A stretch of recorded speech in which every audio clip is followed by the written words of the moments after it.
अब आइए समझते हैं रिस्पायरेटरी सिस्टम का। तो ह्यूमन का जो रिस्पायरेटरी सिस्टम है उसकी शुरुआत होती है नॉस्ट्रिल से दोस्तों। किससे? नॉस्ट्रिल से। नॉस्ट्रिल से, जिसको हम आम बोलचाल की भाषा में नाक कहते हैं, या शुद्ध हिंदी में इसको दोस्तों नासिका रंध्र कहते हैं। क्या कहते हैं? नासिका रंध्र कहते हैं। यहीं से शुरुआत हो जाता है रिस्पायरेटरी सिस्टम का। तो रिस्पायरेटरी सिस्टम की शुरुआत कहाँ से होती है? नॉस्ट्रिल से होती है, यानी नाक से होती है। अब नाक क्या है? देख ही रहे नाक क्या है। क्या? नाक में दो छिद्र है जिनसे हवा अंदर की ओर प्रवेश करता है। अब दोस्तों नॉस्ट्रिल, इसकी भी संख्या दो है। नॉस्ट्रिल की संख्या कितनी है?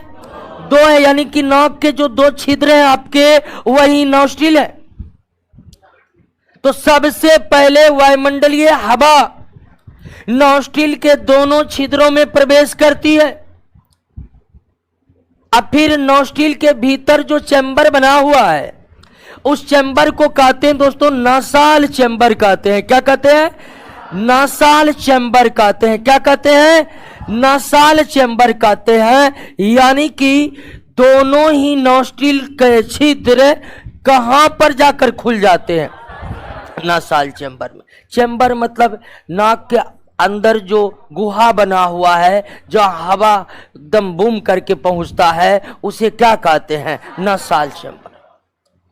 और दोनों नॉस्ट्रिल अलग अलग नासाल चैम्बर में खुलता है। और दोनों नासाल चैम्बर के बीच में देख रहे हड्डी है ना, दोनों चैम्बर को अलग करने के लिए बीच में क्या है? हड्डी है। और उस हड्डी का नाम है, यानी नासाल चैम्बर, दोनों ही नासाल चैम्बर को एक बोन अलग करता है, एक हड्डी अलग करता है, और इस हड्डी का नाम है नासाल सेप्टम। इस हड्डी का नाम क्या है? नासाल सेप्टम। इस हड्डी का नाम क्या है? नासाल सेप्टम। क्लियर हो गया? तो मानव के श्वसन तंत्र की शुरुआत कहां से होती है?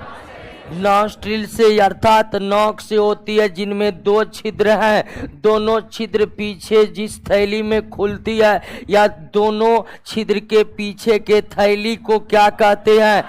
नासाल चैम्बर कहते हैं। नासाल चैम्बर, दोनों ही नासाल चैम्बर के बीचों बीच पतली, ठीक है, हड्डी है, जिसे क्या कहते हैं? नासाल सेप्टम कहते हैं। क्या कहते हैं? अब दोस्तों जैसे ही हवा नॉस्ट्रिल से घुसा कहां? यहां पर दो काम होते हैं। नासाल चैम्बर में कितने काम होते हैं? दो काम होते हैं। दो काम। और दोनों काम क्या होते हैं उसको भी समझ लीजिए। नासाल चैम्बर जो है, कितने नासाल चैम्बर हैं? दोनों नासाल चैम्बर किस हड्डी से अलग होते हैं? अब दोस्तों की दोनों जो नासाल चैम्बर है उसमें दो कार्य होते हैं। सबसे पहले देखिए कि नासाल चैम्बर के जो अग्रभाग है, ठीक है, अग्रभाग में पाए जाते हैं बाल, और निकलते रहते हैं कुछ यहां पर क्या? म्यूकस। नासाल चैम्बर के जो अग्रभाग है उसमें छोटे छोटे महीन बाल पाए जाते हैं, और वहां से कुछ द्रव पदार्थ लगातार स्रावित होते रहते हैं, जिसे क्या कहते हैं? म्यूकस। तो जैसे ही हवा नासाल चैम्बर में प्रवेश करेगा तो नासाल चैम्बर के अग्रभाग में बाल है, और वहीं पर त्वचा से कुछ द्रव पदार्थ लगातार स्रावित होते रहते, जिसे क्या कहते हैं? अब ये क्या करता है दोस्तों? इसका काम होता है, बाल का काम होता है बड़े बड़े धूल कणों को फंसा करके उसे श्वसन मार्ग में जाने से क्या कर देना। जो सूक्ष्म धूल कण होते हैं जो बालों में नहीं फंसते हैं, वो म्यूकस के जो तरह द्रव पदार्थ उसमें जाकर क्या हो जाते हैं? सट जाते हैं, जिसको समय समय पर आप बाहर निकाल देते हैं। दोस्तों क्लियर हो गया ना? हंसिए नहीं, बात यही है। तो नासाल चैम्बर के अग्रभाग में जो बाल है और म्यूकस है, ये फिल्टर का काम करता है। ये हवा के बड़े और सूक्ष्म धूल कणों को आगे जाने से क्या कर देता है? रोक देता है। बाल जो है वे बड़े धूलकणों को फंसा लेते हैं और म्यूकस सूक्ष्म धूलकणों को आपस में सटा लेते हैं। अब जो इसी नसाल चैम्बर का पिछला भाग है, पिछला भाग है, ठीक है, नसाल चैम्बर का जो पिछला भाग है दोस्तों, पिछला भाग है, इस पिछले भाग में मौजूद है कुछ संवेदी कोशिका। क्या मौजूद है? कुछ संवेदी कोशिकाएं मौजूद है। संवेदी कोशिका यानी सेंसिटिव सेल मौजूद है, जो सेंसिटिव सेल डायरेक्ट रिलेशन स्थापित किए हुए हैं किससे? ब्रेन से। ठीक है, नसाल चैम्बर के पिछले भाग में कुछ संवेदी कोशिकाएं हैं, जो संवेदी कोशिकाएं डायरेक्ट मस्तिष्क से जुड़े हुए रहते हैं और इन संवेदी कोशिकाओं का काम है, इन संवेदी कोशिकाओं का काम है हवा के सुगंध तथा दुर्गंध की पहचान करना। हवा की सुगंध और दुर्गंध की पहचान करना। हवा जब हम सांस लेते हैं ना, सांस लेने के साथ ही आपको सुगंध दुर्गंध की पता चल जाती है ना। तो हवा जैसे ही नसाल चैम्बर में पहुंचता है, वैसे ही हमें हवा की सुगंध और दुर्गंध की पहचान हो जाती है। कैसे हो जाती है? तो सुगंध और दुर्गंध की पहचान करने के लिए संवेदी कोशिकाएं मौजूद है और ये संवेदी कोशिकाएं तुरंत सूचना दे देती है किसको? ब्रेन को। जैसे ब्रेन को सूचना मिलती है, ब्रेन उन सुगंध और दुर्गंध की न सिर्फ पहचान करता है बल्कि उसे याददाश्त के रूप में अपने पास संग्रहित कर लेता है। जैसे आपको पता है ना कि गुलाब की खुशबू कैसी होती है, रजनीगंधा की खुशबू कैसी होती है, पता है कि नहीं? ध्यान रखिए, रजनीगंधा एक फूल है और एक पान पराग का ब्रांड है, तो हम फूलों की बात कर रहे हैं। तो सुगंध और दुर्गंध की पहचान कब होती है? तो जब हवा नसाल चैम्बर के अग्रभाग में आती है या पिछले भाग में पहुंचती है? पिछले भाग में पहुंच। दो काम हो गया दोस्तों, नाक के दोनों छिद्र के पीछे जो चैम्बर है बस वहां पर इतना ही काम है। अब हवा जो है आगे की ओर चला जाएगा। तो क्लियर है? यहां तक समझ गए? अब देखिए कि नसाल चैम्बर के पिछले भाग जहां सुगंध और दुर्गंध की पहचान करने वाली संवेदी कोशिकाएं हैं, इस क्षेत्र को रिस्पायरेटरी रीजन कहा जाता है या ऑल फैक्ट्री रीजन भी कहा जाता है। रिस्पायरेटरी रीजन भी कहा जाता है और ऑल फैक्ट्री रीजन भी कहा जाता है। ध्यान दिए बात को। नसाल चैम्बर के पिछले भाग जहां सुगंध और दुर्गंध की पहचान करने वाली कोशिकाएं मौजूद है, इस भाग को रिस्पायरेटरी रीजन या ऑल फैक्ट्री रीजन कहा जाता है। रिस्पायरेटरी रीजन या तो रिस्पायरेटरी रीजन या ऑल फैक्ट्री रीजन नसाल चैम्बर के अग्र भाग को कहेंगे या पिछले भाग को? पिछले भाग को कहेंगे। क्लियर है? मानव का जो ये पिछला भाग है रिस्पायरेटरी रीजन बहुत छोटा होता है, अब वहीं कुत्ता सबका बहुत बड़ा होता है। अब जानते हैं कि कुत्तों की सूंघने की क्षमता मनुष्य से कई गुना ज्यादा है।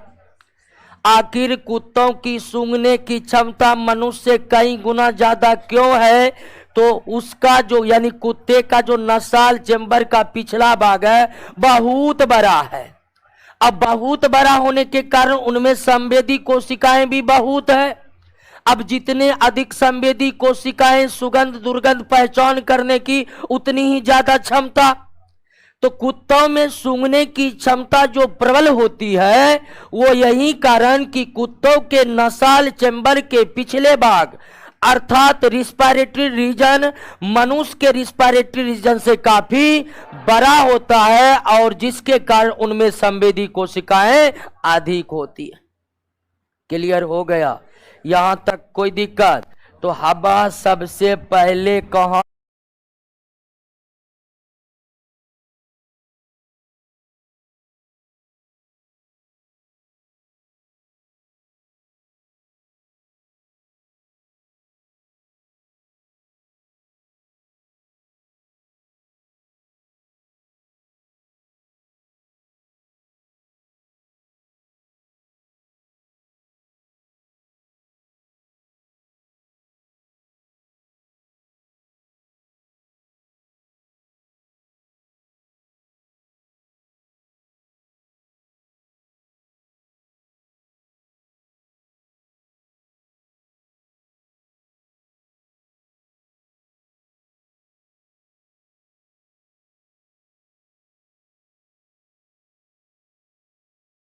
कहां से प्रवेश करेगा? दोनों ही नोस्ट्रिल कहां खुलेंगे? नोस्ट्रिल और नासाल चेंबर किसको कहेंगे? क्लियर नहीं? क्लियर है ना?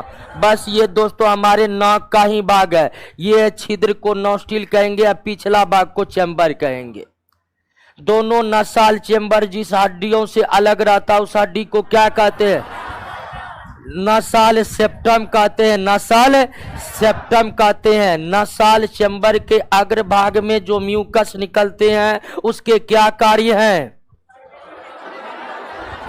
उसके कार्य है कि हवा के धूलकण को आगे जाने से रोक देना। नासाल चेंबर के पिछले भाग को क्या कहते हैं? रिस्पायरेटरी रीजन कहते हैं या ऑल्फैक्टरी रीजन कहते हैं। क्लियर हो गया? समझ गए? आइए दोस्तों आगे बढ़ते हैं। हवा प्रवेश किया दोस्तों कहां से? नॉस्ट्रिल से, नाक से। नॉस्ट्रिल की संख्या कितनी? 2। नॉस्ट्रिल की संख्या कितनी? दोनों ही नॉस्ट्रिल खुलेगा अलग अलग कहाँ? नासाल चेंबर में खुलेगा। कहाँ खुलेगा? नासाल चेंबर में खुलेगा। नासाल चेंबर में खुलेगा। दोनों ही नासाल चेंबर आपस में मिले नहीं रहते हैं, बल्कि क्या रहते हैं दोस्तों? अलग रहते हैं। और जिस हड्डी के द्वारा अलग रहते हैं उसे क्या कहते हैं? नासाल सेप्टम कहते हैं। क्या कहते हैं? नासाल सेप्टम कहते। कोई दिक्कत नहीं। नासाल चेंबर के कितने भाग? 2 भाग दोस्तों, ठीक है। अग्र भाग और पिछला भाग, ठीक है। अग्र भाग और पिछला भाग। अग्र भाग में क्या होगा, पिछला भाग में क्या होगा? क्लियर? अब आगे भेज देते, अब हवा को आगे भेजते। इससे पहले 6 नंबर चैप्टर जब पढ़ रहे थे तो आपको बताई थी कि मुंह वाली नली नोक वाली नली दोनों एक के जगह जाकर खुलता है, खुलता है ना? तो दोनों ही चैम्बर, दोनों ही नासाल चैम्बर मुख गुहा के पिछले भाग यानी कहां पर? फेरिंग्स में खुलता है। यानी कहां पर खुलता है दोस्तों? ग्रसनी में खुलता है। यानी हवा नोस्ट्रिल से नासाल चेंबर होते होते कहां आ गया? फेरिंग्स में आ गया। कहां आ गया? फेरिंग्स में। और माउथ यानी कि मुख गुहा भी यहीं पर आकर खुलता है और चेंबर भी यहीं आकर खुलता है, दोनों यहीं पर। लेकिन आपको बताए थे कि इस ग्रसनी में 2 छिद्र होते हैं। ग्रसनी में कितने छिद्र होते हैं? 2 छिद्र होते हैं। एक गुलेट, एक क्या हो गया?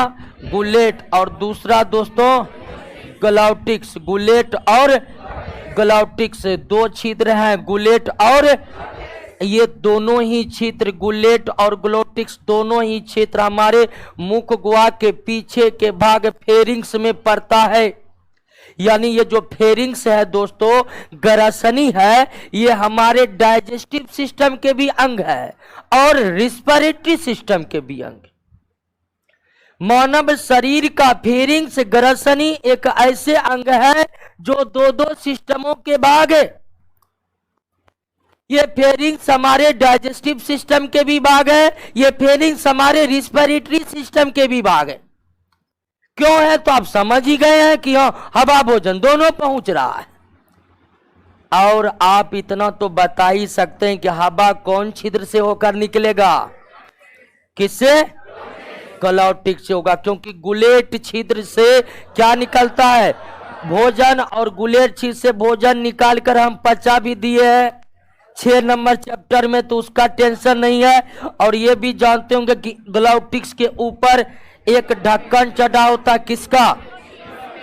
एपिग्लोटिक्स का। एपिग्लोटिक्स का ढक्कन चढ़ा होता है। तो जैसे ही एपिग्लोटिक्स का काम है कि जैसे ही फेरिंग्स में भोजन आया, ग्लोटिक्स को क्या कर देना?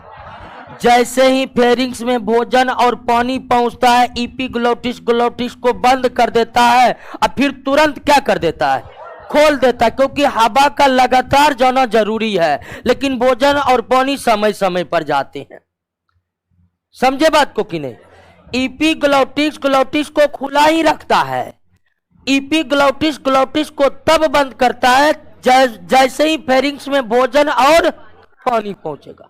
अब भोजन और पानी फेरिंग्स में पहुंचा तो इपीग्लॉटिस ग्लॉटिस को बंद कर दिया, तो खुला अब कौन रहता है? तो गुलेट से होकर भोजन और पानी आगे की ओर निकल जाता है, क्योंकि ये छिद्र बंद रह जाता है। क्लियर हो गया? और आपको हम बताए थे कि लगातार तेजी भोजन करने से, ठीक है, धरफरा कर पानी पीने से छींक आ जाती है।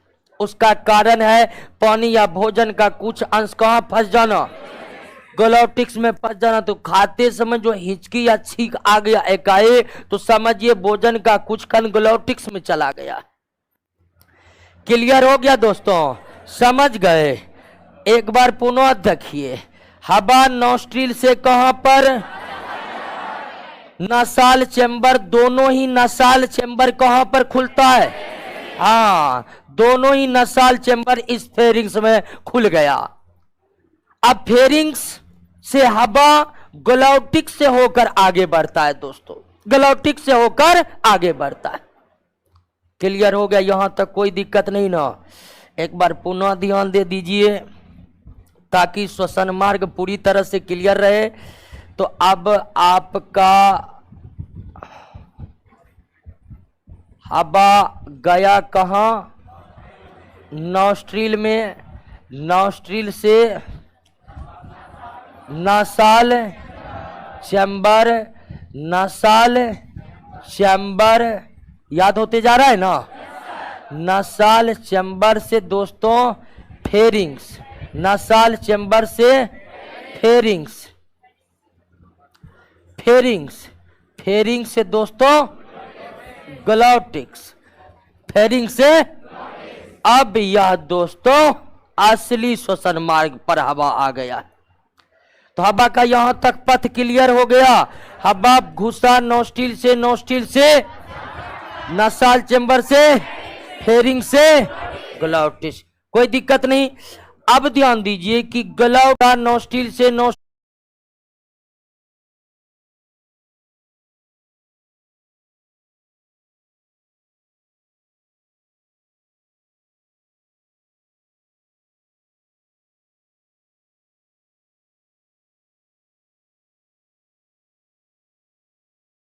से, नासाल चैम्बर से, फेरिंग से ग्लॉटिक्स, कोई दिक्कत नहीं। अब ध्यान दीजिए कि ग्लॉटिक्स के बाद, ठीक है, ग्लॉटिक्स के बाद, ग्लॉटिक्स के बाद, ग्लॉटिक्स के बाद, ग्लॉटिक्स के बाद सबसे पहले ग्लॉटिक्स को समझ लीजिए। ग्लॉटिक्स जैसे जैसे आदमी वयस्क हो जाता है, ग्लॉटिक्स का जो छिद्र है वो वास्तव में उपास्थि का बना है। किसका बना है? कार्टिलेज का बना है। किसका बना है? कार्टिलेज का। और जैसे जैसे आदमी वयस्क होता है ना, वयस्क होते जाता है, ग्लॉटिक्स विकास करते जाता है, अर्थात वृद्धि करते जाता है। और ग्लॉटिक्स के वृद्धि के कारण ही एडम्स एप्पल दिखाई पड़ते हैं बाहर से। बाहर से नर मानव में, हालांकि फीमेल में एडम्स एप्पल दिखाई नहीं पड़ते हैं। मेल में जो एडम्स एप्पल दिखाई पड़ता है वह किसके वृद्धि के कारण दिखाई पड़ता है? ग्लॉटिक्स के वृद्धि के कारण दिखाई पड़ता है। क्लियर हो गया? तो ग्लॉटिक्स उपास्थि का बना हुआ होता है और यह वृद्धि करते रहता है। और वयस्क में ग्लॉटिक्स इतनी वृद्धि कर जाता है कि बाहर से ये स्पष्ट दिखाई पड़ते हैं। और बाहर से जो दिखाई पड़ने लगते हैं उसे कहा जाता है एडम्स एप्पल। क्या कहा जाता है? तो एडम्स एप्पल जो दिखाई पड़ते हैं वो किसके वृद्धि के कारण? एडम्स एप्पल जो दिखाई पड़ते हैं किसके वृद्धि के कारण? हालांकि फीमेल में दिखाई नहीं पड़ते हैं, मेल में तो स्पष्ट दिखाई पड़ते हैं। क्या हुआ? क्या बोल रहे हैं? फीमेल में नहीं दिखाई पड़ते हैं, दिखाई पड़ रहे हैं। आइए दोस्तों, अब क्यों नहीं दिखाई पड़ते? तो फीमेल फीमेल है, मेल मेल है, तो कुछ तो अंतर रहेगा ना जी। अब ध्यान दीजिए कि ग्लाउटिक्स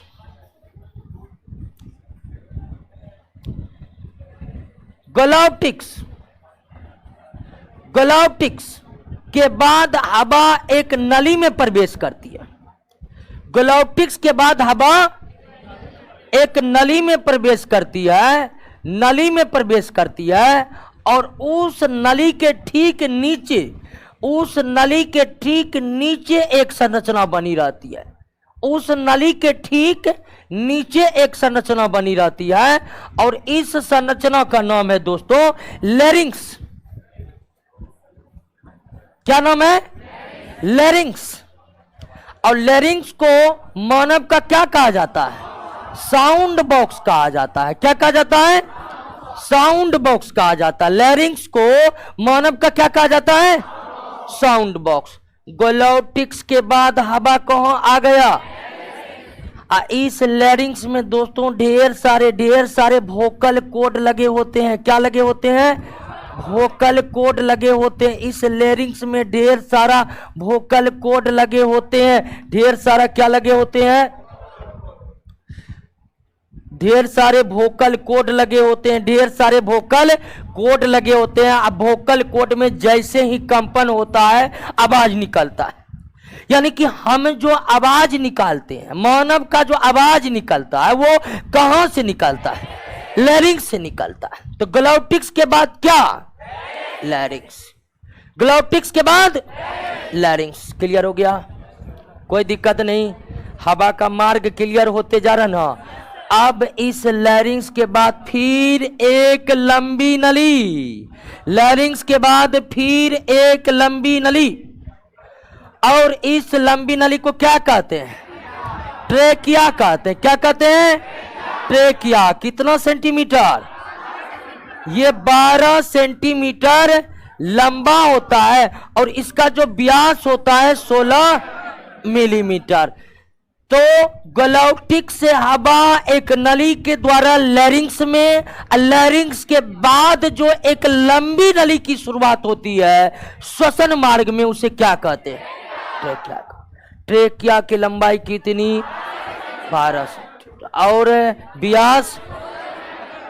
और ट्रेकिया दोस्तों एक नाजुक नली है। ट्रेकिया बहुत ही नाजुक नली है। हवा के प्रेशर से कहीं ट्रेकिया फट न जाए, इसके लिए व्यवस्था क्या बना हुआ है जानते हैं? इसके लिए व्यवस्था ये बना हुआ है कि इस ट्रेकिया के ऊपर कार्टिलेज का, किसका? कार्टिलेज का बना अर्धबलय चढ़ा रहता है। कार्टिलेज का बना क्या चढ़ा रहता दोस्तों? अर्धबलय। अर्धबलय समझ रहे हैं ना आप? अर्धबलय समझ रहे हैं ना आप? तो ट्रेकिया को सुरक्षित रखने के लिए इस ट्रेकिया के ऊपर कार्टिलेज का बना क्या चढ़ा रहता है? अर्धबलय। ये हो गया दोस्तों पूरा बलय। इसको आप तोड़ दीजिएगा, यानी कि आधा कर दीजिएगा, तो ये क्या हो जाएगा? तो यही है अर्धबलय। ये अर्धबलय इस ट्रेकिया के ऊपर लगा रहता है कि ताकि ट्रेकिया हवा के प्रेशर से क्षतिग्रस्त ना हो। ट्रेकिया हवा के प्रेशर से क्षतिग्रस्त ना हो। क्लियर हो गया? कोई दिक्कत नहीं ना? अब जैसे ही ट्रेकिया छाती को पार करता है दोस्तों, ट्रेकिया छाती को पार करता है, ट्रेकिया कितने भागों में विभक्त हो जाता है? 2 भागों में विभक्त हो जाता है। ट्रेकिया कितने भागों में विभक्त हो जाता है?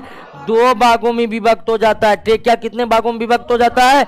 और जब ट्रेकिया 2 भागों में विभक्त होता है उसे ब्रोंकाई कहते हैं। क्या कहते हैं? ब्रोंकाई कहते हैं। CH को पढ़ते हैं, ब्रोंकाई कहते हैं। जब एक नली था तो ट्रेकिया, ट्रेकिया जैसे छाती को पार किया कितने भाग में बटा? यानी छाती में प्रवेश किया तो कितने भाग में बट गया? और जब ट्रेकिया की नली 2 भाग में बढ़ता है उसे क्या कहते हैं? ट्रेकिया की नली 2 भागों में बटत कितने क्या कहते हैं? अब ये ट्रेकिया के नली दो भागों में बट करके ट्रेकिया के नली दो भागों में बट करके हमारे दोनों फेफड़ों में क्या कर जाते हैं? प्रवेश कर जाते हैं। हमारे दोनों फेफड़ों में क्या कर जाते हैं? प्रवेश कर जाते हैं। ब्रोंकाई दोनों फेफड़ों में क्या किया? प्रवेश कर गया। क्लियर हो गया? अब सारा काम फेफड़ा के अंदर का होगा। क्लियर हो गया? अब ध्यान दीजिए कि ट्रेकिया दो हिस्सों में बट करके दोनों फेफड़ों में प्रवेश कर गया, और जब ट्रेकिया दो हिस्से में बट गया तो उसे ब्रोंकाई बोल दिए। उसे क्या बोले? अब यह ब्रोंकाई फेफड़ा के अंदर में जाकर, यह ब्रोंकाई फेफड़ा के अंदर में जाकर फिर कई भागों में बट जाता है। ये ब्रोंकाई फेफड़े के अंदर में जाकर के फिर कई भागों में बट जाता है दोस्तों, फिर कई भागों में बट जाता है, फिर कई भागों में क्या होता है? बट जाता है। ये ब्रोंकाई फेफड़े के अंदर में जाकर फिर कई भागों में बट जाता है, फिर कई भागों में बट जाता है, फिर कई भागों में बट जाता है। और जब ब्रोंकाई फेफड़े के अंदर में पुनः कई सूक्ष्म सूक्ष्म नलियों में विभक्त हो जाते हैं, तब इसे कहते हैं ब्रोंकियोल। तब इसे क्या कहते हैं दोस्तों? ब्रोंकियोल कहते हैं। क्या कहते हैं? ब्रोंकियोल्स कहते हैं। क्या कहते हैं? ध्यान दे रहे हैं ना, नाम कैसे कैसे चेंज हुआ। एक नली था तो दो नली बना तो ब्रोंकाई। ब्रोंकाई फेफड़ा में प्रवेश करके कई नलियों में विभक्त हुआ तो ब्रोंकियोल्स। ब्रोंकियोल्स पुनः ब्रोंकियोल्स जो है, पुनः ब्रोंकियोल्स सूक्ष्म सूक्ष्म नलियों में विभक्त होता है। पुनः ब्रोंकियोल फिर सूक्ष्म सूक्ष्म नलियों में, फिर सूक्ष्म सूक्ष्म नलियों में, यानी कि कितने ही भागों में बढ़ जाता है दोस्तों, कितने ही भागों में बढ़ जाता है। पुनः सूक्ष्म सूक्ष्म नलियों में क्या हो गया? विभक्त हो गया। पुनः सूक्ष्म सूक्ष्म नलियों में क्या हो गया? विभक्त हो गया। और जब ब्रोंकियोल्स पुनः सूक्ष्म सूक्ष्म नलियों में विभक्त हो जाता है, इसे कहते हैं दोस्तों अल्वोलाई डक्ट कहते हैं। क्या कहते हैं इसको? अल्वोलाई डक्ट कहते हैं। और ये डक्ट जो है दोस्तों, अल्वोलाई डक्ट जो है, अंतिम में जाकर के छोटे छोटे यानी कि सूक्ष्म सूक्ष्म माइक्रोस्कोपिक स्ट्रक्चर में कन्वर्ट हो जाते हैं, और इस भाग को कहते हैं दोस्तों वायुकोश कहते हैं। क्या कहते हैं इसको? वायुकोश कहते हैं। क्या कहते हैं इसको दोस्तों? वायुकोश कहते हैं। क्या कहते हैं इसको? वायुकोश कहते हैं। अंतिम भाग को हम क्या कहते हैं? वायुकोश कहते हैं। अंग्रेजी में इसे एल्वोलाई कहते हैं। क्या कहते हैं? एल्वोलाई कहते हैं। और एल्वोलाई पर आकर ही श्वसन मार्ग क्या हो जाता है? समाप्त हो जाता है। क्लियर हुआ? बात समझे? ट्रेकिया दो भागों में विभक्त हुआ तो ब्रोंकाई, ब्रोंकाई कई भागों में फेफड़ा के अंदर में जाकर विभक्त हुआ तो ब्रोंकियोल, ब्रोंकियोल पुनः कई भागों में विभक्त हुआ एल्वोलाइल डक्ट। एल्वोलाइल डक्ट कहते हैं। एल्वोलाइल डक्ट अंत में छोटी छोटी थैली के रूप में कन्वर्ट हो जाता है। उन छोटी छोटी थैली को क्या कहते हैं? वायुकोश कहते हैं, एल्वोलाई कहते हैं। और एल्वोलाई पर आकर के श्वसन मार्ग की क्या हो जाती है? समाप्ति हो जाती है। यानी कि जो श्वसन मार्ग नॉस्ट्रिल से प्रारंभ हुआ था, वो श्वसन मार्ग इस एल्वोलाई पर आकर के क्या हो गया? क्लियर हो गया? समझ गए बात को? कोई दिक्कत नहीं ना? अब इसी एल्वोलाई के चारों ओर रक्त नलियों का जाल बिछा होता है। ठीक है? और दोनों फेफड़ा मिलाकर कुल 3 गुना 10 के पावर 8 वायुकोश होते हैं। दोनों फेफड़ा मिलाकर कुल कितने वायुकोश? 3 गुना 10 के पावर 8 वायुकोश। और इसी वायुकोश के चारों ओर रक्त नलियों का क्या बिछा रहता है?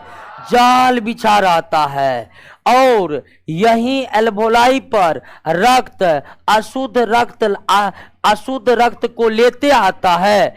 एल्वोलाई पर आकर रक्त अशुद्ध रक्त कार्बन डाइऑक्साइड को छोड़ देता है और सांस के माध्यम से जो हवा पहुंचा है एल्वोलाई पर उसका ऑक्सीजन क्या कर लेता है, ग्रहण कर लेता है और फिर ब्लड जो है आगे की ओर निकल जाता है। यानी गैसों का आदान प्रदान इसी एल्वोलाई पर होता है। गैसों का आदान प्रदान, गैसों का आदान प्रदान क्या, श्वसन के दौरान कार्बन डाइऑक्साइड बनते हैं। श्वसन के दौरान बाय प्रोडक्ट के रूप में कौन गैस बना था, कार्बन डाइऑक्साइड।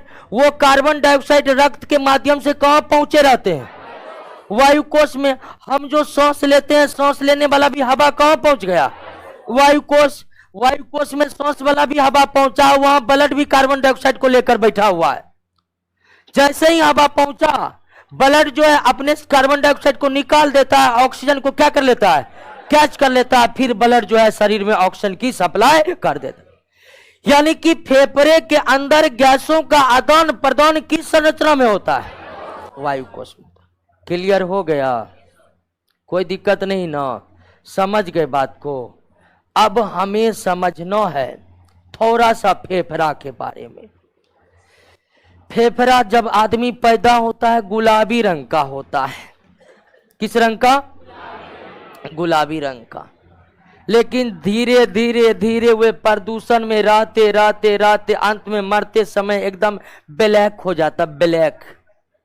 तो ये स्थिति है। जब शिशु पैदा होते हैं उसके फेफड़े का रंग कैसा होता है, लेकिन जैसे जैसे वयस्क होते जाते हैं उसमें प्रदूषण जमा होते जाते हैं और अंत में जब व्यक्ति की मृत्यु हो जाती है, मृत्यु के समय फेफड़े का रंग बदलकर ब्लैक हो जाता है, या मृत्यु के कुछ पहले ही, यानी कि मर गया तो ब्लैक हो गया, बहुत पहले ही दोस्तों वो काले पड़ जाते हैं। और ये फेफड़े स्पंज के समान होते हैं। स्पंज समझ रहे हैं ना, जिसमें फैलने सिकुड़ने का गुण हो।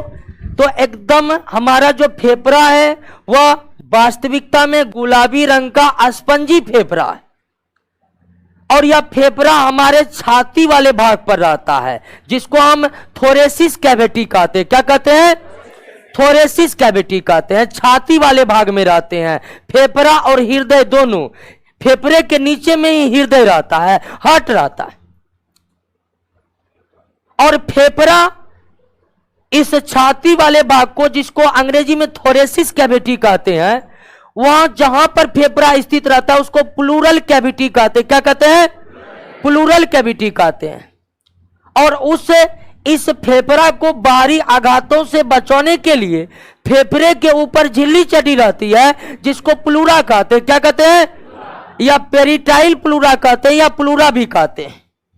क्लियर हो गया, इस बात को समझ गए ना। फेफड़ा, दोनों ही फेफड़ा गुलाबी रंग का स्पंजी होता है। और यह भी ध्यान रखिएगा कि बायां फेफड़ा जो होता है वो दो छोटे छोटे थैली में बटा होता है, और दायां फेफड़ा दो छोटे और एक बड़े थैली में विभक्त रहता है। यानी बायां फेफड़ा में दो स्पंज वाला थैली होता है, दायां फेफड़ा में 3 स्पंज वाला थैली रहता है। बायां फेफड़ा में कितने स्पंज वाली थैली, 2, दायां में, बायां में 2, दायां में 3। अब एक बार पुनः आप देख लीजिए कि हवा कैसे कैसे आया। हवा कहां से प्रवेश किया, नॉस्ट्रिल से, नसाल चैम्बर से, फेरिंग से, ग्लोटिक से, लेरिंग से, ट्रेकिया से ब्रोंकाई, अब ब्रोंकाई से, ब्रोंकियोल से सीधे गैसों का आदान प्रदान कहां पर होता है, एल्वोलाई पर होता है। गैसों का आदान प्रदान का मतलब कार्बन डाइऑक्साइड का निकल जाना, ऑक्सीजन का ब्लड में चला जाना।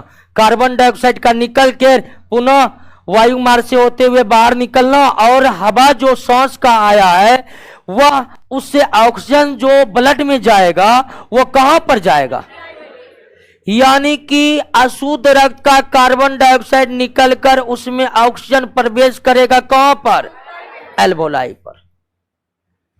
और एल्वोलाई पर यह कार्य विसरण विधि के द्वारा संपन्न होता है। किस विधि के द्वारा? आपसे पूछ दे कि फेफड़े के अंदर गैसों का आदान प्रदान किस विधि के द्वारा? विसरण विधि के द्वारा, और दूसरा दाबों के अंतर होने के कारण होता है। तो आइए थोड़ा सा समझ लेते हैं कि इस एल्वोलाई पर कैसे कार्बन डाइऑक्साइड निकल जाता है और ऑक्सीजन ब्लड से जुट जाता है। जिस विधि का इस्तेमाल होता है उसका तो नाम आप समझ गए कि विसरण विधि के द्वारा यह पूरा मैकेनिज्म होता है, लेकिन इसके अलावे इसमें दाबों का बहुत बड़ा रोल है, प्रेशर का बहुत बड़ा रोल है। अब प्रेशर का क्या रोल है उसको आप समझ लीजिए। थोड़ा सा डायग्राम समझ गए है ना, कोई दिक्कत नहीं ना। अब होता क्या है दोस्तों, वायु का आदान प्रदान कहां होता है? वायु कोष्ठ। वायु कोष को वायु कोष्ठ भी कहते हैं। और यहीं पर कौन पहुंचा हुआ है? अशुद्ध रक्त समझते हैं किसको कहते हैं? अशुद्ध रक्त किसको कहते हैं ये समझ में आ रहा है ना आपको?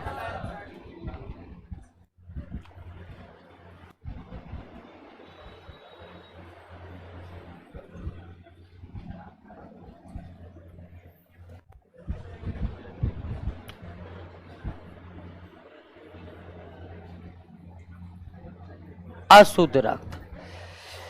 तो एल्वोलाई के चारों ओर रक्त नलियों का जाल बिछा हुआ है। अशुद्ध रक्त वह रक्त है जिसमें कार्बन डाइऑक्साइड की मात्रा बहुत ज्यादा है और ऑक्सीजन की मात्रा बहुत कम। हाँ, यह भी ध्यान रखिएगा कि अशुद्ध रक्त में ऐसा नहीं है कि ऑक्सीजन बिल्कुल नहीं रहते। अशुद्ध रक्त में ऑक्सीजन रहते हैं लेकिन उसकी मात्रा बहुत कम होती है। तो अब वायु कोष में जो हवा आया है उस हवा में जो ऑक्सीजन है वह लगभग 15 से 16% होता है।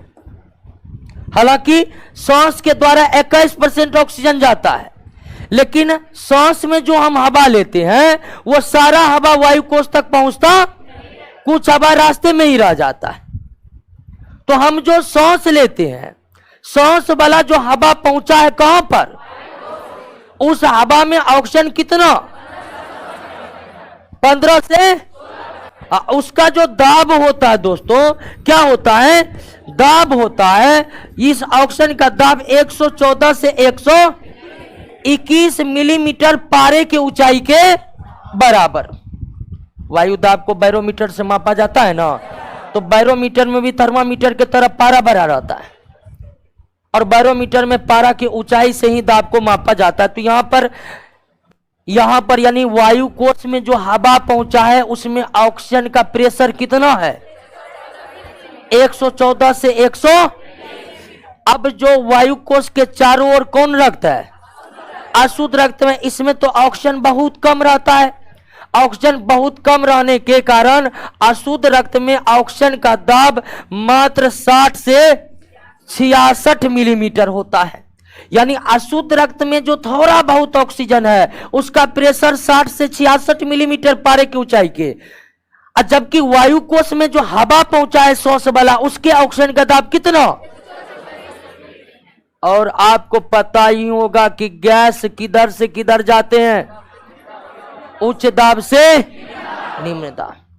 जिस तरह उष्मा हमेशा उच्च ताप से निम्न ताप की ओर गमन करते हैं, उसी तरह हवा हमेशा उच्च दाब से निम्न दाब की, यह प्रकृति का नियम है कि हवा हमेशा उच्च दाब से निम्न दाब की ओर प्रवेश करेगा, उष्मा हमेशा उच्च ताप से निम्न ताप की ओर गमन करेगा। तो आप देख रहे हैं कि वायु कोष में सांस वाले हवा का ऑक्सीजन का प्रेशर ज्यादा है और अशुद्ध रक्त में जो लेस मात्रा ऑक्सीजन है उसका प्रेशर कम है। और हवा का यह नियम है कि वह उच्च दाब से किस दाब में? कि उच्च दाब से निम्न दाब की ओर प्रवेश करेगा। यानी वायु कोष से ऑक्सीजन सीधे कहां प्रवेश करेगा? अशुद्ध रक्त में। अशुद्ध रक्त में ऑक्सीजन प्रवेश करते ही रक्त अशुद्ध से क्या हो जाएगा? शुद्ध हो जाएगा। क्लियर हो गया? तो ऑक्सीजन देखे कैसे चला गया रक्त में, यानी रक्त में जो ऑक्सीजन जाता है दाबों के अंतर होने के कारण, और दाबों के अंतर होने के कारण अशुद्ध रक्त का वायु कोश के हवा से निकलकर अशुद्ध रक्त में प्रवेश करना विसरण कहलाता है। क्या कहलाता है? अब दोस्तों वायु कोश में जो कार्बन डाइऑक्साइड रहता है वह 4 से 5%। सबसे पहले सांस के माध्यम से कुछ कार्बन डाइऑक्साइड भी पहुंचा, और अशुद्ध रक्त कार्बन डाइऑक्साइड को ला कर छोड़ते रहता है। कहां पर? तो यहां पर कार्बन डाइऑक्साइड कितना? 4 से 5%। इसमें इसका प्रेशर कितना रहता है? 30 से। लेकिन अशुद्ध रक्त में बहुत ज्यादा ही कार्बन डाइऑक्साइड रहता है। अशुद्ध रक्त में कार्बन डाइऑक्साइड बहुत, अशुद्ध रक्त लगातार कार्बन डाइऑक्साइड को यहां छोड़ते रहता है, लेकिन अशुद्ध रक्त खुद के पास बहुत ज्यादा कार्बन डाइऑक्साइड को गेन के लिए रहता है, जिसके कारण अशुद्ध रक्त में कार्बन डाइऑक्साइड का दाब जो है यह कितना रहता है? 40 से 46 मिलीमीटर। अशुद्ध रक्त में कार्बन डाइऑक्साइड का दाब 40 से 46, वायु कोश में कार्बन डाइऑक्साइड का दाब 30 से। तो अब कार्बन डाइऑक्साइड किधर से किधर जाएगा? उच्च दाब से, यानी अशुद्ध रक्त से वायु कोश में जाएगा, और फिर वायु कोश से श्वसन मार्ग होते हुए बाहर निकल जाएगा। तो फेफड़े के अंदर वायु कोश में गैसों का आदान प्रदान यानी ऑक्सीजन का प्रवेश और कार्बन डाइऑक्साइड का निकास दाबों के अंतर होने के कारण होता है। दाबों के अंतर होने के कारण होता है। क्लियर हो गया? समझ गए? कोई दिक्कत नहीं ना? तो हवा प्रवेश कर गया है और श्वसन मार्ग को समझ गए हैं ना? एक बार पुनः श्वसन मार्ग को दोहरा दे। हवा कहां से प्रवेश करेगा? नॉस्ट्रिल। नॉस्ट्रिल से नसाल चैम्बर, नसाल चैम्बर से फेरिंग्स, फेरिंग्स से ग्लॉटिक्स, ग्लॉटिक्स से लैरिंग्स, लैरिंग्स से ट्रेकिया, लैरिंग्स से ट्रेकिया, ट्रेकिया से ब्रोंकाई, ट्रेकिया से ब्रोंकाई, ब्रोंकाई से ब्रोंकियोल्स, ब्रोंकियोल्स, ब्रोंकियोल से एल्वोलाई, एल्वोलाई, और एल्वोलाई और ब्रोंकियोल्स ये सब किस में पाया जाता है? लंग्स में। कहाँ पाया जाता है? तो हवा नॉस्ट्रिल से नसाल चैम्बर, नसाल चैम्बर से फेरिंग से, ग्लोटिक से, लेरिंग से, ट्रेकिया से, ब्रोंकाई से, ब्रोंकियोल से, एल्वोलाई और ब्रोंकियोल्स कहां पर है? लंग्स में है। क्लियर? गैसों का आदान प्रदान एल्वोलाई पर, दाबों के अंतर होने के। अब विधि का नाम क्या है? क्लियर हो गया? श्वसन मार्ग देख लिए। हवा इसी तरह से घूम के कहां पहुंचा? अब फिर हम जब सांस छोड़ेंगे तो हवा फिर इसी मार्ग से कहां से निकल जाएगा? कोई दिक्कत नहीं ना? एक बार सरसरी निगाह डाल लीजिए और उसके बाद हम आते हैं कि श्वसन का मैकेनिज्म क्या है उसको समझते हैं।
ये सब याद करना होगा दोस्तों। याद नहीं, पहले आप समझिए ना, याद क्वेश्चन करना है क्या।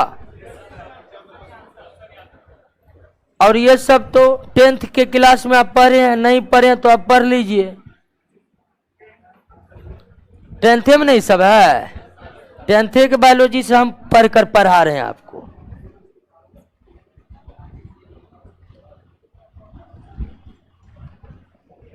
छोटू यादव, रंजीत कुमार, क्वेश्चन पर ज्यादा ध्यान देना। और क्वेश्चन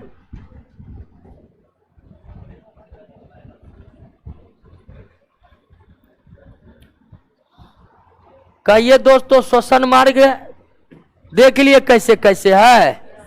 अब बातचीत करने के लिए नहीं बोले हैं, बोले थे।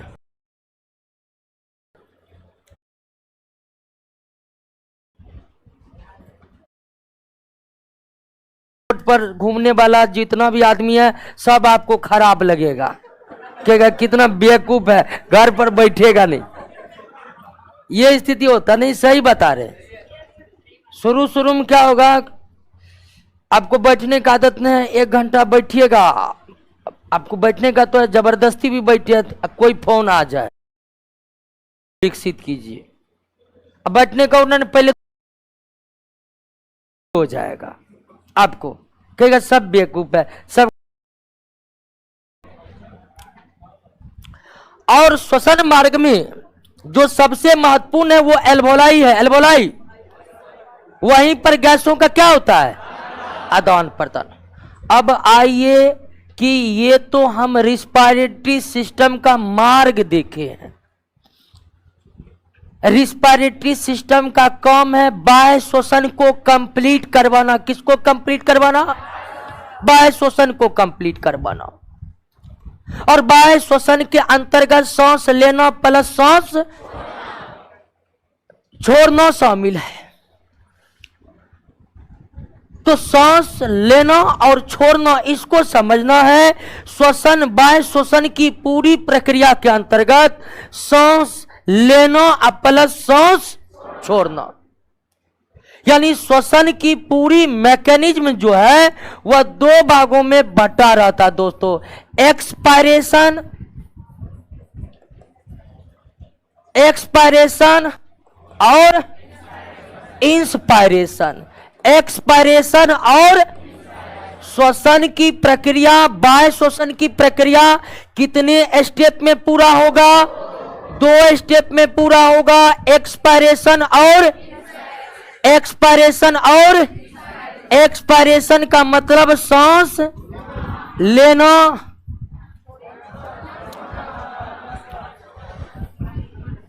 सांस लेना और इंस्पायरेशन। एक मिनट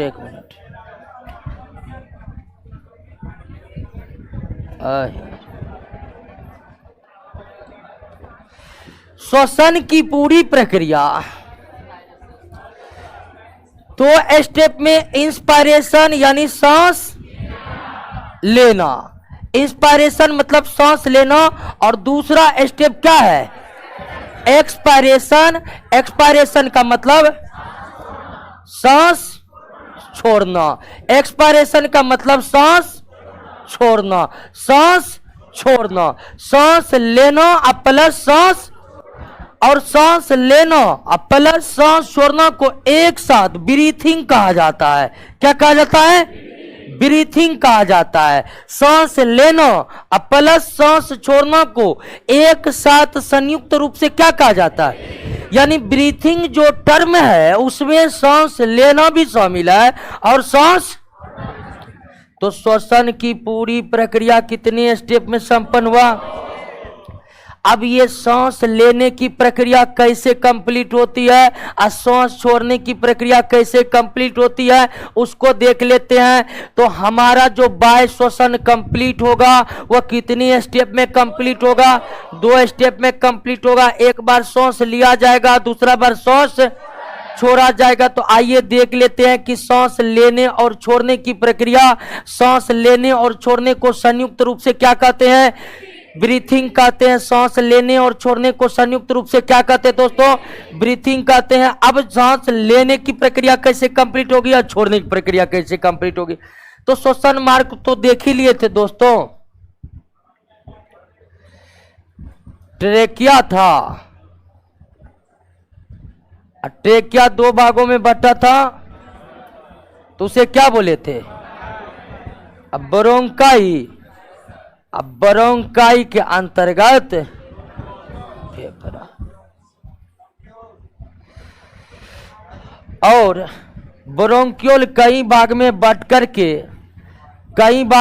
करके क्या बना लिया था? एल्वोलाई बना लिया था। क्या बना लिया था? एल्वोलाई बना लिया था। इसमें कोई दिक्कत नहीं है। हम एल्वोलाई पर गैसों का आदान प्रदान कैसे होता है ये तो समझ गए हैं, दाबों के अंतर होने के कारण होता है। अब थोड़ा सा समझते हैं कि सांस लेने छोड़ने की प्रक्रिया कैसे पूरी होती है। सबसे समझ लीजिए कि फेफड़े के ऊपर, ठीक है, फेफड़े के ऊपर रीढ़ की हड्डियां होती है। क्या होती है? रीढ़ की हड्डियां होती है। रीढ़ की हड्डियां 12 जोड़ा है। कितना जोड़ा है? 12 जोड़ा। इसको जोड़ा बोलते हैं। इसी तरह है। तो फेफड़े के ऊपर रीढ़ की, नीचे में एक मोटी मांसल हड्डी होता है। नीचे में एक मोटी मांसल हड्डी होता है। नीचे में एक मोटी मांसल हड्डी होता है। ये स्थितियां हैं। ध्यान रखिएगा। हम सांस कैसे लेते छोड़ते हैं इसको कंप्लीट कर समझ लेते हैं। फेफड़े के ऊपर में रीढ़ की हड्डी को कहते हैं पसली। क्या कहते हैं? सॉरी, हाँ, रीढ़ की हड्डी नहीं, पसली होता है। सॉरी, रीढ़ की हड्डी पीछे में होता है। रीढ़ की हड्डी नहीं, पसली। फेफड़े के ऊपर में 12 जोड़ा पसलियां होता है। सॉरी, हम रीढ़ की हड्डी बोले। फेफड़े के ऊपर में 12 जोड़ा पसलियां। फेफड़े के ऊपर में 12 जोड़ा, और नीचे में एक मांसल भाग होता है जिसको कहते हैं क्या? डायफ्राम। जिसको क्या कहते हैं? तो फेफड़े के ऊपर में 12 जोड़ा पसलियां यानी छाती की हड्डी, ठीक है। रीढ़ की हड्डी बोल रहे थे। किसी को अंदाजा नहीं लग रहा था रीढ़ की हड्डी पीछे में है? हल्ला मत करिए। अब ध्यान दीजिए कि पसली जो है वो 12 जोड़ा है और नीचे डायफ्राम है। अब आइए कि सांस कैसे लेते हैं। सांस लेने का मतलब है हवा को नॉस्ट्रिल से एल्वोलाई पर ले जाना। सांस लेने का क्या मतलब है? हवा को नॉस्ट्रिल से एल्वोलाई पर ले जाना। हवा को नॉस्ट्रिल से एल्वोलाई पर ले जाना। हवा को नॉस्ट्रिल से एल्वोलाई पर ले जाना। सांस लेने के समय हम यही नहीं करेंगे। तो जैसे ही हम सांस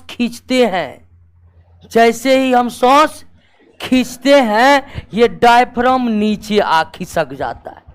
डायफ्राम क्या होता है? नीचे खिसक जाता है। पसलियां दोनों तरफ क्या हो जाती है? फैल जाती है। सांस लेने के क्रम में डायफ्राम नीचे खसक जाता है, पसलियां दोनों तरफ से, अब फेफड़ा फूल जाता है।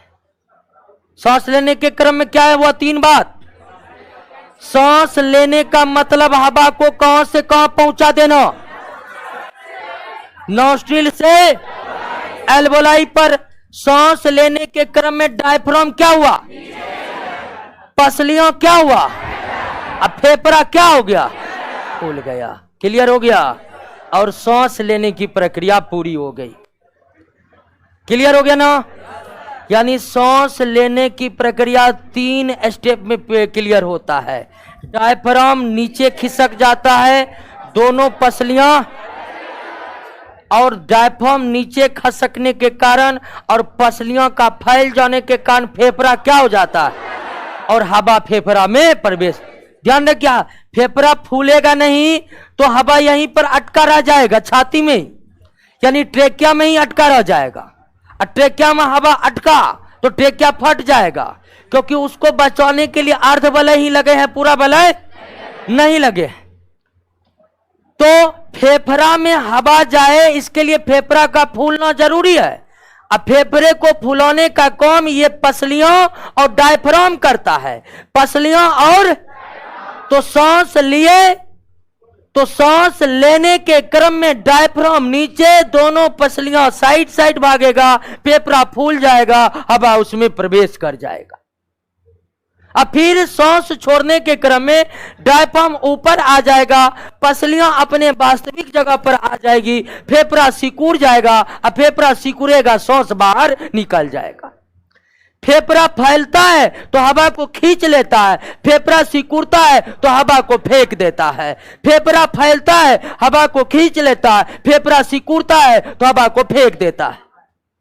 और ये फेफड़ा स्वयं फैलता सिकुड़ता नहीं है, फेफड़े को फैलने सिकुड़ने में मदद करता है कौन? और सांस लेने के क्रम में डायफ्राम नीचे जाते हैं, पसलियां बाहर की तरफ मूव कर जाती है। अब बाहर की तरफ यानी कि छाती फाड़ कर बाहर निकल जाएगा, ठीक है। तो बाहर की तरफ फैलती है, जिसके कारण फेफड़ा फैल जाता, फेफड़ा फैल जाता, हवा खींच लेता है।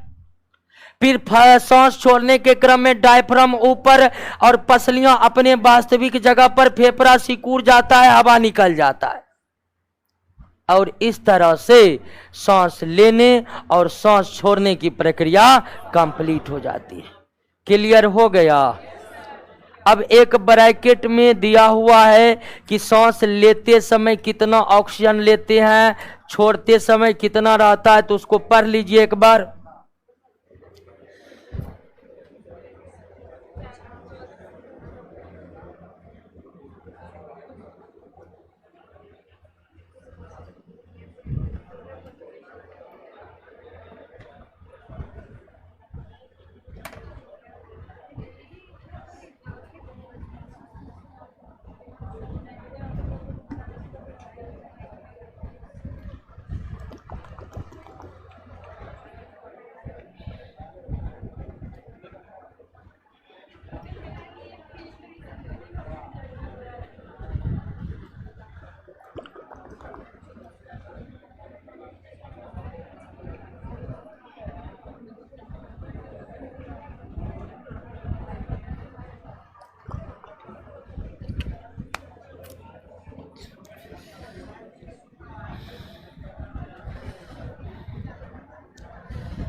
क्लियर?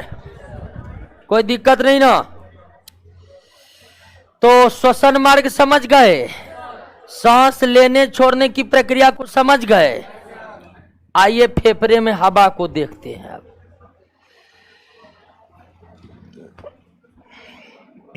अब कुछ आयतन को समझना है,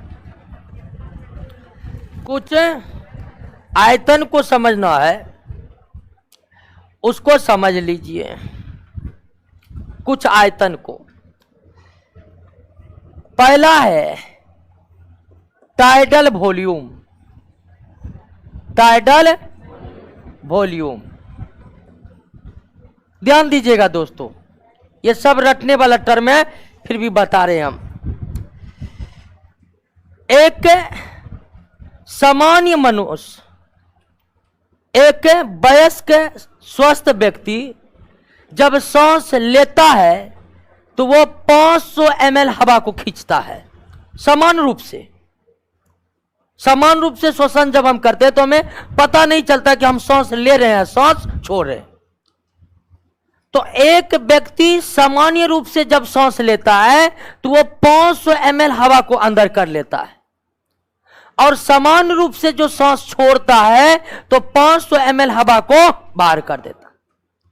और सामान्य श्वसन का मतलब क्या हुआ कि एक व्यक्ति, एक वयस्क स्वस्थ व्यक्ति विश्राम अवस्था में 1 मिनट में 15 से 18 बार सांस लेता प्लस छोड़ता है, यानी 15 से 18 बार ब्रीथिंग करता है।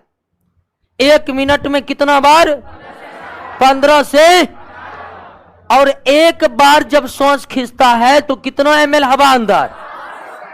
और छोड़ता है तो इस 500 ml को क्या कहते हैं? टाइडल वॉल्यूम कहते हैं। क्या कहते हैं? तो मनुष्य सामान्य श्वसन में कितना हवा लेता और छोड़ता है? सामान्य श्वसन के दौरान लिए और छोड़े गए हवा के आयतन को क्या कहते हैं? टाइडल वॉल्यूम कितना होता है? क्लियर हुआ पहली बात? 1 मिनट में कितना बार सांस लिया छोड़ा? 1 बार सांस खींचेंगे कितना हवा अंदर?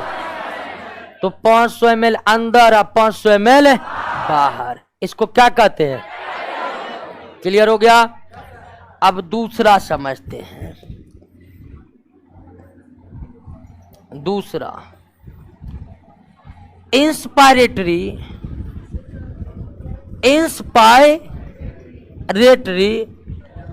रिजर्व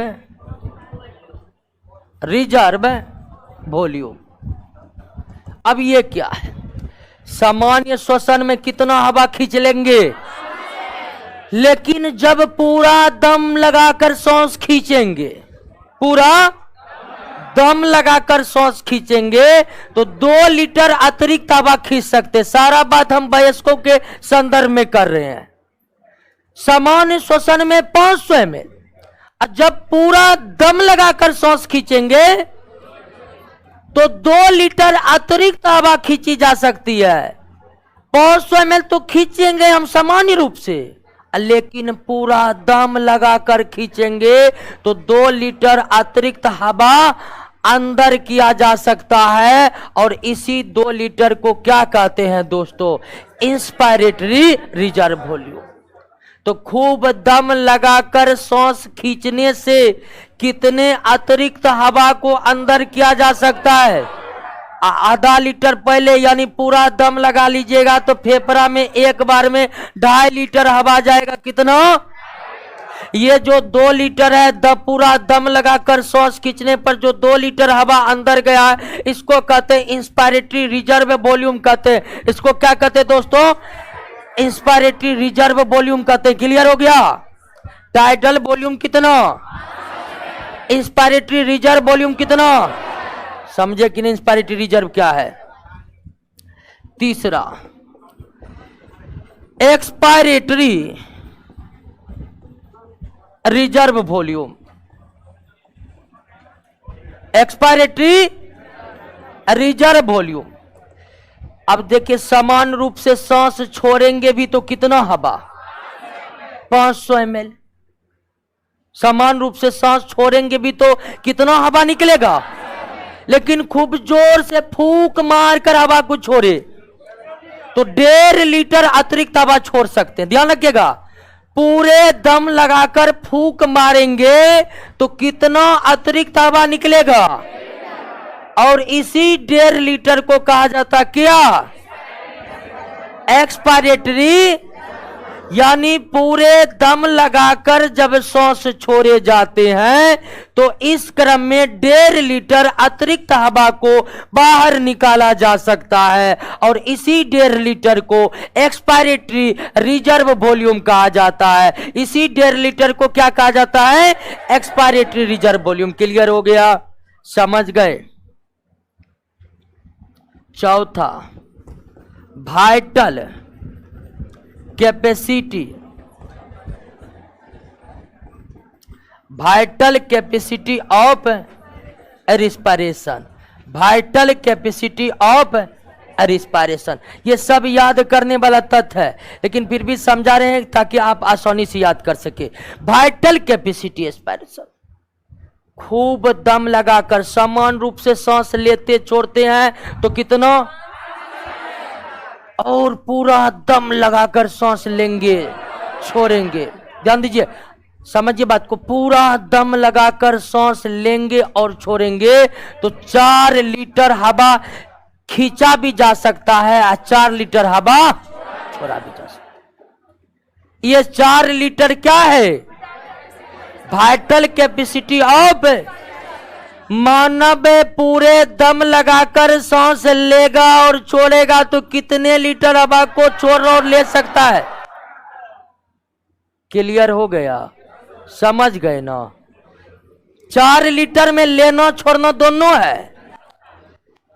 2 लीटर न जोड़िए ना, 2 1 सारे, अब 500 ml जोड़ दीजिए, कितना हो गया? 4 लीटर। यानी खूब दम लगाकर सांस लिया और छोड़ा जाए तो 4 लीटर हवा लिया छोड़ा जा सकता, 4 लीटर। और इसी 4 लीटर हवा की मात्रा को क्या कहते हैं? Vital capacity of respiration. इसे हिंदी में कहते हैं श्वसन की जैविक क्षमता, श्वसन की जैविक क्षमता। क्लियर हो गया? और मानव के लंग्स का आयतन, मानव के लंग्स का आयतन 5.4 से कितना लीटर होता है? मानव के दोनों फेफड़ों में कुल मिलाकर कितने हवा आ सकते हैं? 5.4 से 6 लीटर। मानव के फेफड़ों में कुल कितने हवा समा सकते हैं?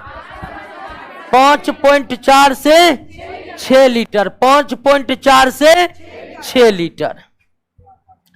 अब देखिए कि फेफड़े में हमेशा 3 लीटर हवा मौजूद रहता है, हमेशा। फेफड़े में हमेशा कितना लीटर हवा? 3 लीटर। दोनों फेफड़े की हम बात कर रहे हैं, दोनों ही फेफड़ों में कुल मिलाकर 3 लीटर हवा हमेशा जमा रहता है, जिसे हम कहते हैं functional residual volume, functional residual volume. ठीक है, हवा की वह मात्रा जो फेफड़े में हमेशा मौजूद रहता है, हवा की वह मात्रा जो फेफड़े में हमेशा मौजूद रहता है उसे कहते हैं फंक्शनल रेसिडुअल वॉल्यूम। हवा की वह मात्रा जो फेफड़े में हमेशा मौजूद रहता है उसे कहते हैं functional residual volume, functional residual volume. और अगर क्या हम फेफड़े के सारे हवा को बाहर करना चाहे तो ऐसा संभव है? नहीं। अगर हम चाहे कि फेफड़ा का पूरा हवा को क्या करे? बाहर निकाल दे, फेफड़े के पूरे हवा को क्या करे? बाहर निकाल दे, तो फेफड़े के पूरे हवा को कभी भी बाहर नहीं निकाला जा सकता है। फेफड़े के पूरे हवा को कभी भी बाहर निकाला नहीं जा सकता है। कम से कम 1.5 लीटर हवा रहेगा ही रहेगा। कितनों जोर से फूंक मारेंगे 1.5 लीटर हवा फेफड़ा में रह ही जाएगा, उसको हम बाहर नहीं निकाल सकते हैं। और हवा की वो मात्रा जो फेफड़ों से किसी भी तरह से बाहर नहीं निकाला जा सकता है उसे क्या कहते हैं दोस्तों? रेसिडुअल वॉल्यूम कहते हैं। उसे क्या कहते हैं? रेसिडुअल वॉल्यूम कहते हैं। और यह होता है कितना? आइए फिर से, सामान्य श्वसन के दौरान कितने हवा ली और छोड़ी जा सकती है, जिसे क्या कहते हैं? Tidal volume. पूरा दम लगाकर सांस खींचने पर कितने अतिरिक्त हवा ली जा सकती है? 2 लीटर, जिसे क्या कहते हैं? Inspiratory reserve. पूरे दम लगाकर सांस छोड़ने से या फूंक मारने से कितने हवा फेंकी जा सकती है, जिसे क्या कहते हैं? एक्सपायरेटरी रिजर्व वॉल्यूम कहते हैं। मानव पूरे दम लगाकर सांस लेगा, छोड़ेगा, कितना हवा लिया छोड़ा जा सकता है? 4 लीटर, जिसको क्या कहते हैं? मानव के फेफड़े का मैक्सिमम वॉल्यूम कितना होता है? 5.4 से 6 लीटर। फेफड़े में हमेशा कितना हवा मौजूद रहता है? 3 लीटर, जिसे फंक्शनल रेसिडुअल वॉल्यूम कहते हैं। फेफड़े में कितने हवा को किसी भी तरह से बाहर नहीं निकाला जा सकता है? 1.5 लीटर, जिसे क्या कहते हैं? क्लियर हो गया? एक बार पढ़िए तो।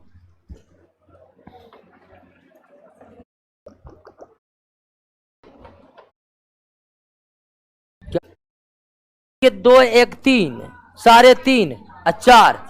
तो अब इसमें है कि एक प्रश्न आया कि 500 लीटर तो छोड़बो करे तो 4.5, तो 4.5 ना होकर 4 ही रहता है। ठीक है, जब खूब जोर से सांस लेते हैं छोड़ते हैं तो कुछ हानियां हो जाती है, तो वाइटल कैपेसिटी ऑफ 4 लीटर होता है। मानव के फेफड़ों का महत्तम आयतन 5.4 से 6 लीटर। फेफड़े में हमेशा कितना हवा? 3 लीटर। और फेफड़े से कितने हवा को बाहर नहीं निकाला जा सकता? 1.5 लीटर। ठीक है, अब आइए हवा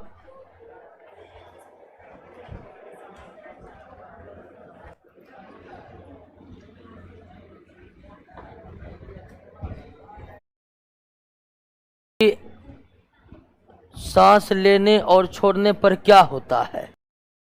परिवहन, गैसों का आदान प्रदान फेफड़ों के अंदर वायु कोश पर दाबों के अंतर होने के कारण होता है। ये बात तो आप जान गए हैं, जान गए ना। अब ध्यान दीजिए कि जैसे ही रक्त में सांस द्वारा लिया गया ऑक्सीजन आता है तो रक्त जो है वह ऑक्सीजन जो ग्रहण करता है, वास्तव में रक्त का कौन सा भाग ऑक्सीजन को ग्रहण करता है? हीमोग्लोबिन। हीमोग्लोबिन। अब हीमोग्लोबिन अशुद्ध रक्त में ऑक्सीजन प्रवेश कर गया था दाबों के अंतर होने के कारण वायु कोश पर। अब जैसे ही ऑक्सीजन रक्त में प्रवेश करता है तो रक्त के आरबीसी कोशिकाओं का जो हीमोग्लोबिन है वह हीमोग्लोबिन उस ऑक्सीजन से रिएक्ट करके बना लेता है क्या? Oxy haemoglobin. क्या बना लेता है? ऑक्सी हीमोग्लोबिन बना लेता है। क्या बना लेता है दोस्तों? ऑक्सी हीमोग्लोबिन बना लेता है। क्या बना लेता है? ऑक्सी हीमोग्लोबिन बना लेता है। ऑक्सी हीमोग्लोबिन बना लेता है। क्लियर हो गया? रक्त में ऑक्सीजन पहुंचा और ऑक्सीजन किससे रिएक्ट किया? ऑक्सी हीमोग्लोबिन के रूप में, और ऑक्सी हीमोग्लोबिन के रूप में ही यह कहां पहुंचता है? सेल में पहुंचता है। सेल में पहुंचते ही पुनः हीमोग्लोबिन से ऑक्सीजन हट करके किस में चला जाता है? सेल में। अब सेल में ऑक्सीजन चला गया, पहले ग्लाइकोलाइसिस शुरू होगा, उसके बाद क्रेब्स साइक्लिक अवशोषण की प्रक्रिया क्या हो जाएगी? पूरी हो जाएगी। और हीमोग्लोबिन एक बहुत ही महत्वपूर्ण पिगमेंट है। क्यों? यह बहुत आसानी से ऑक्सीजन से रिएक्ट भी कर लेता है। अब बहुत आसानी से ऑक्सीजन और हीमोग्लोबिन के बीच का बॉन्ड टूट भी जाता है। केमिस्ट्री में बहुत कम ऐसे कंपाउंड है जो तुरंत ही बॉन्ड बना ले और तुरंत ही बॉन्ड को तोड़ दे, अर्थात आसानी से बॉन्ड बना ले और आसानी से बॉन्ड को तोड़ दे।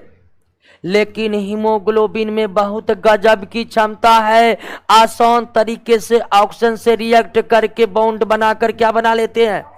जब भी मौका मिलता है तुरंत ऑक्सीजन हीमोग्लोबिन के बीच जो केमिकल बॉन्ड बना है तुरंत टूट जाता है और हीमोग्लोबिन से ऑक्सीजन क्या हो जाता है? अलग हो जाता है। और हीमोग्लोबिन के बिना ऑक्सीजन सेल में पहुंचेगा? नहीं पहुंचेगा। यानी कि श्वसन में एक महत्वपूर्ण भूमिका हीमोग्लोबिन की भी होती है, और इतनी महत्वपूर्ण होती है कि इसके बिना श्वसन संपन्न ही नहीं हो सकता है, जिसके कारण हीमोग्लोबिन को रिस्पिरेटरी पिगमेंट कहते हैं। क्या कहते हैं? रिस्पिरेटरी पिगमेंट कहते हैं। और हीमोग्लोबिन दो भाग है, एक है हीमेटिन और दूसरा है ग्लोबिन। ग्लोबिन पिगमेंट और हीमेटिन एक प्रकार का, ग्लोबिन एक प्रकार का प्रोटीन है और हीमेटिन जो है वो लोहा का बना हुआ भाग है। तो हीमोग्लोबिन का दो भाग है। ये जो हीमो है हीमेटिन से आया है जो कितना है? 5%। और ग्लोबिन जो है यह एक प्रकार का प्रोटीन है जो कितना परसेंट है? 55%। तो हीमोग्लोबिन का 95% भाग प्रोटीन है, 95% भाग प्रोटीन है, ग्लोबिन प्रोटीन।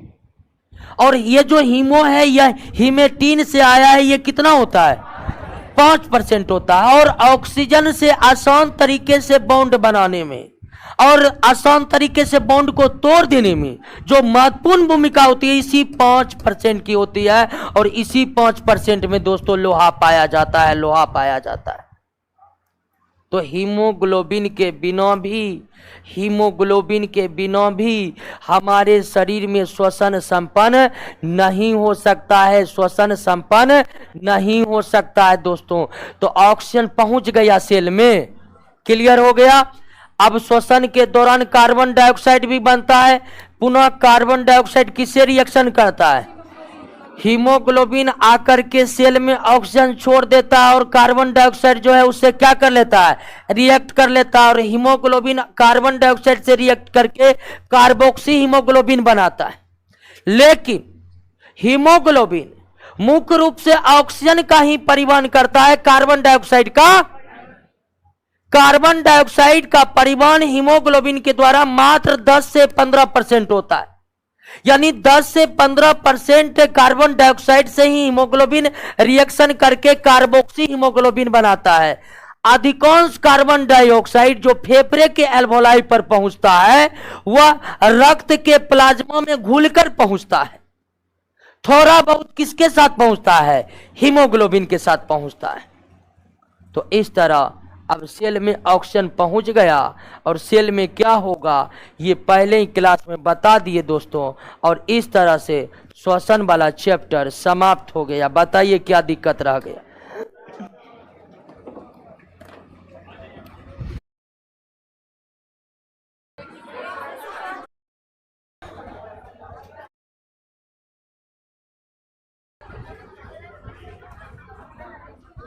सात वाला पहले नहीं करेंगे, पहले 8 वाला कराएंगे, उसके बाद 7 वाला कराएंगे।